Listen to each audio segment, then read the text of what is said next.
What's up? Happy Sunday to all. It is I, the Lone Wolf. We back with another album review. This time we doing Pusha T, the Virginia Natives. I want to say this is his fourth studio album that he has presented us with, called It's Almost Dry. This album released a few weeks ago. It's definitely high level stuff, so we're gonna get into it. High profile stuff. Please like, share, subscribe. And with that being said, let's get right back to it. So Pusha T, as I said, Virginia native.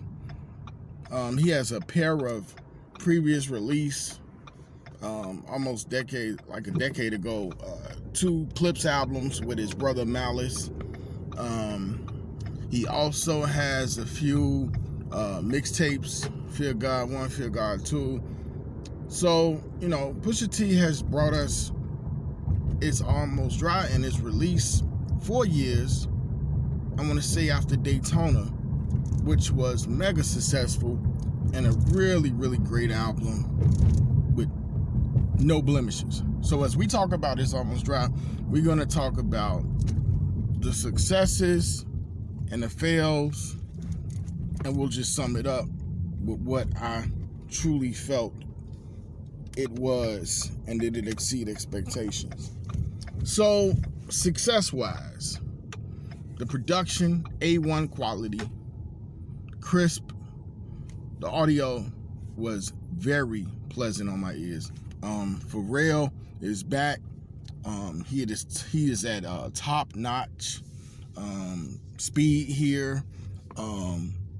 Brambleton is the first song, and when it unleashes, Pusha gets straight down to business. He had a Tupac bar in there that was so tight. He had a Bishop bar about the movie Juice, reference to that. It was just a really, really good song. I really appreciated that. He came out, guns blazing, boom, boom. And from there, he got Smoke, Let the Smokers Shine the Coops. That's that might be my favorite track on there. He's like, We Got It, Baby, I'm Jim Purdue. That song was just like, man, he's like, Let the Smokers Shine the Coops. Man, I love that song so much. Then you got a Kanye track. I don't have the track list sitting in front of me, but the third song is the Kanye track.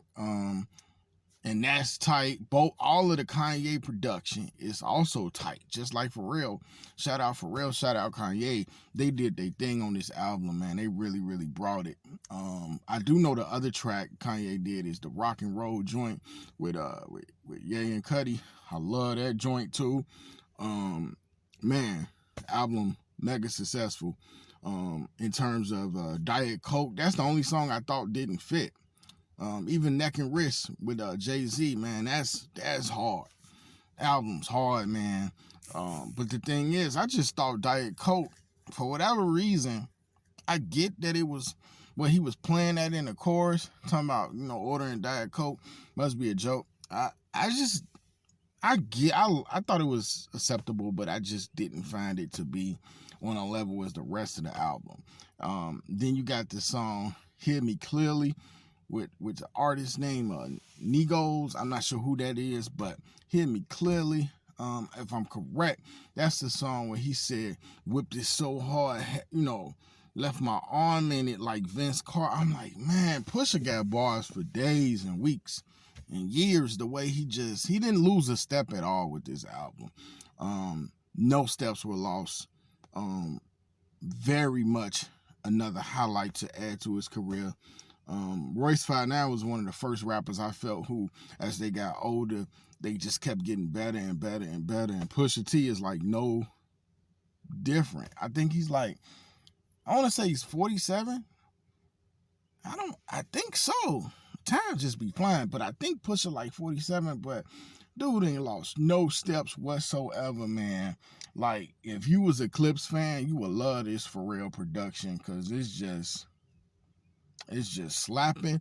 And I'm trying to think of some other songs on here that I love. Man, I pretty much like this whole album though, except for Diet Coke. But because I don't have the track list sitting in front of me, it's kind of hard for me to say, which song for song. But definitely, man, this was a really, really, really tight album, man. I'm looking at giving this thing a 9, and it's definitely top 5 right now, and it should stay top 5, regardless of what's coming, only because it's going to be hard to top this and knock it up out of a top 5 of 2022. Yeah. So with that being said, speaking on the success, we're going to talk about any fails here.